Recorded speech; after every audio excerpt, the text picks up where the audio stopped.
nós temos no segundo e terceiro livro, mais que dessa apostila que em algum momento nós vamos compartilhar, da grande enciclopédia, tratado de Lapidrário, que está chegando à exposição, sobre a Honório de Egito, 14 páginas, com as culturas, tradições, desde Dante Alighieri aos Tecas, aos iluministas da ilustração, por tantas partes, Oriente, Ocidente, na China, nos chineses, o número de cura, número de cura, um número medicinal.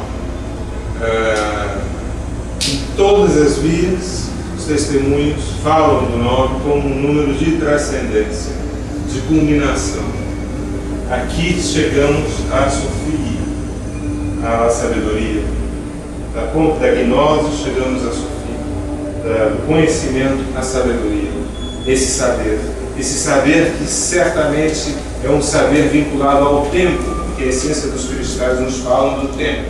E nos falam de uma identificação de nosso ser, não com esse corpo físico encarnado, senão com os elementos químicos que ele está composto, que compõe a nossa essência como espírito, de não tempo. O 9 representa um patamar no qual uma pessoa, ainda que esteja no tempo, ela já transcendeu, em parte, o condicionante do tempo. Por isso, por excelência, para chegar a uma máxima súmula de brevidade, o 9 é um símbolo de quem permanece, atua no tempo, mas desde uma consciência atemporal. Por isso está o arcano 9 do tarô eremita, que tem a luz na escuridão, conhece, vê o caminho, alumbra de referência para outras pessoas. A numerologia, digamos, diria que é mais simplista, simplória, perdão da palavra, mas bem, constantemente falam o 9 como um final, como um número final. Olha, o final é um início, ele é um número atemporal, de certo modo, ele é uma referência ao não tempo.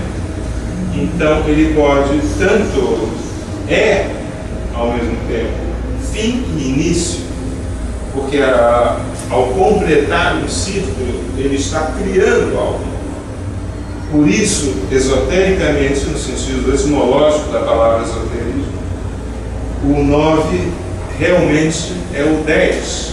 Ele se conhece muito pouco realmente a natureza do 9, ele tem que ver com os cristais, tem que ver com a revelação cristalina. E aplicações 3, 6, 9, em diferentes combinações.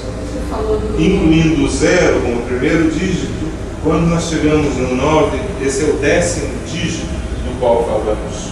Ele é completude, culminação e início dele. Por isso que em tantas tradições o 9 se apresenta como um número sagrado, um número celestial, um número que conecta com uma consciência mais além do tempo, das limitações e dos condicionantes do tempo. Em distintas tradições eu posso citar o 999 como um código simbólico dos imortais, de seres que transcenderam o tempo e adquiriram o poder de mover-se pelo tempo. Você falou do eremita, é Saturno. Saturno, grande carona, Saturno. Da vida e da morte. Não é da vida e da morte, nada mais, nada menos. E isso é algo que me apaixona, devo dizer aqui, isso não sai só de uma tradição abstrata, de um conhecimento, senão que isso se descobriu 200 anos atrás, 150, que na cristalografia, na estrutura geométrica, atômica dos quartzos, que é o material mais abundante da Terra, o 9 é omnipresente, já não só nos quartos, são quase todos os minerais. Os ângulos de 90 graus, ou de 180, 360, mas frequentemente aparecem 30 graus, 60 e 90 graus. Então isso não sai só, esse testemunho maravilhoso da tradição primordial, eles sabiam, sem aparatos como nós temos hoje, que leem as estruturas atômicas do cristal, descobrem que ali existe uns 3, uns 6 e um 9 ilimitadamente desdobrados. Né? Todas essas tradições, sem esses equipamentos, detectaram o que hoje é evidência, ou seja, a tradição bate. tradição perene, a tradição de sabedoria é sensacional. Quem alcança o 9 representa o iniciado com I maiúsculo. É ser humano que está na sua humanidade, mas já não, agora o seu Homo sapiens já não tem aspas no sapiens. Aqui já é Homo sapiens. E certamente já saiu do Homo sapiens bestialis, e certamente esta é a vibração do Homo sapiens cristalino, que está em perfeita harmonia com o todo. A partir desse ponto de culminação, você pode escolher 3 possibilidades até. A partir do poderio de consciência cristalina e poder adamantina do 9, nós podemos dar-nos ao luxo de escolher, porque esse é um número vinculado à liberdade. Se transcendeu um tempo, se transcendeu um desconhecimento. Por isso é um número de poder cerimonial máximo e um número de uma energia capaz de ter a liberdade de opção, liberdade de decisão. Assim que desde a cúspide do 9 você pode escolher ao alto da montanha como no término do meu livro A Montanha das Esmeraldas, né? Há um casal no alto da montanha e não se sabe afinal que termina a aventura desse casal, mas alguns que dizem que eles se elevam do alto da montanha quando começa a cair a neve, outros dizem que eles baixaram a montanha, outros dizem que eles ficaram dando voltas na montanha. Em outras palavras, nesse livro, que espero pôr em formato digital à disposição em breve, aqui nós temos aqui transpus uma imagem do 9 com uma capacidade de eleição. Ou seja, aqui nós podemos escolher se passamos, metaforicamente falando, já estamos dizendo de elementos, dimensões muito sutis, né? Começam a faltar palavras para explicá-las. Mas desde o 9 se pode decidir entre 3 vias no mínimo. Se você quer passar ao 10 e daqui seguir no ciclo da manifestação, o céu vai desde o 9, já culminou, já está em processo de plena recriação, já passou ao cosmos, ao universo de 2 dígitos. Não precisa reencarnar mais. Ou você pode escolher o número 1, né, ir para a essência, para a transcendência, ou fica com 0 e faz a manifestação toda. Então o 9 ele é um número de liberdade de poder. Está vinculado isso na tradição universal, e no cristal essa síntese está toda aí maravilhosamente marcada. Esse 9 não é um final, esse 9 está mais além de inícios e de finais. Um número de concretização, de realização. Nós podemos, o simbolismo, bem visto, mas antes de chegar a ele, só dizer esse uso. O 10 representa a continuidade da manifestação, experimentando outros níveis.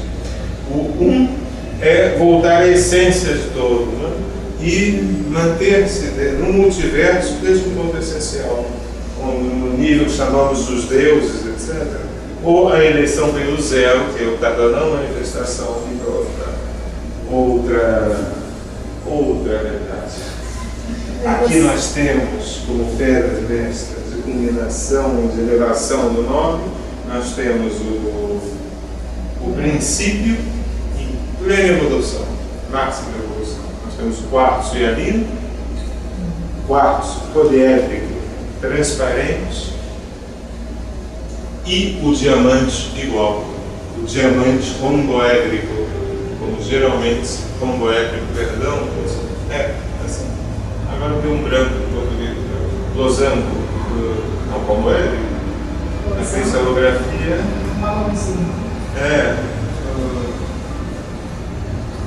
aqui nós temos o quartzo hialino e o diamante como 2 pirâmides, no octaedro, em português também, 2 pirâmides conectadas pela base, uma para cima e outra para baixo. São 8 facetas e a chave virtual é o centro das 2 pirâmides. Então, no centro desse poliedro é o 9, o ponto central.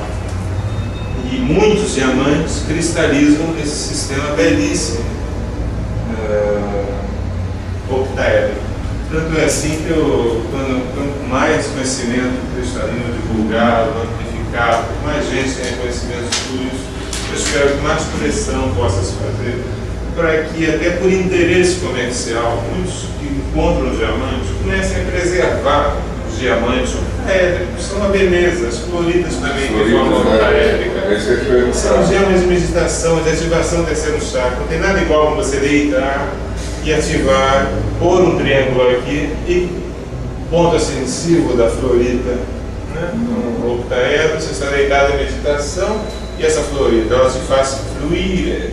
Não vem de flua, florida, vem de fluidez, fluir. Né? E então os diamantes frequentemente cristalizam no mesmo formato octaédrico. E são maravilhosos. Você põe uma pedrinha desse tamanho, amplifica, põe um grande, é algo que você começa a ver detalhes, símbolos, letras, coisas neles. Então muitos são talhados, né, para fazer joiazinhas. Respeito, porque é maravilhoso. Agora, existe muito diamante no planeta, então com muita consciência cristalina humana planetária, vamos ver se começamos a conservar os tantos poderes. Você já ouviu falar do